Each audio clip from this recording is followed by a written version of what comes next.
पीक परिस्थिती जी आहे छत्रपती संभाजीनगर जिल्ह्यापासून आता इथपर्यंत आलेलो आहोत आणि एकंदर हेच पाहायला मिळतंय की नुकसान हे भरपूर झालं, भयानक झालं आणि शासनाकडून जी जाग यायला पाहिजे ती अजून आलेली नाही।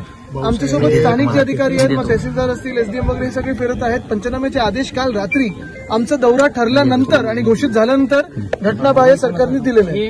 अपेक्षा हीच आहे की आज आणि उद्यात हे पंचनामे झाले पाहिजेत, कारण जी विम्याची जी अट आहे 72 तासाची ती पूर्ण होऊच शकत नाही। जे ई पीक काही जे सगळे ते ऍप आहे ते अर्ध्या ठिकाणी चालतच नाहीये।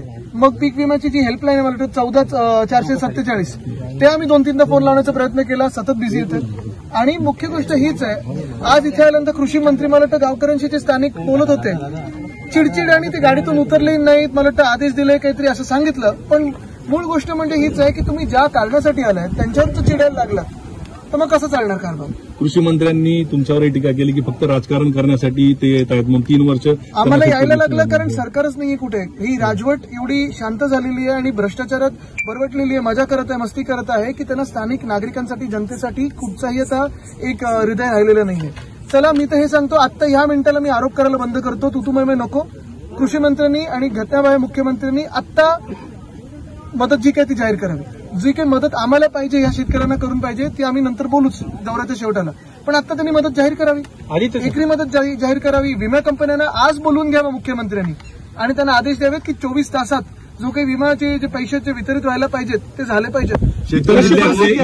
कृषी मंत्री धनंजय मुंडे यांनी तुमच्यावर आरोप केलाय की आदित्य ठाकरे यांना शेतीतला काहीच कळत नाही, बांधावर गेलेलं नाही, चार्टर्ड विमानात बसून ते बिलकुल मला काही कळत नाही।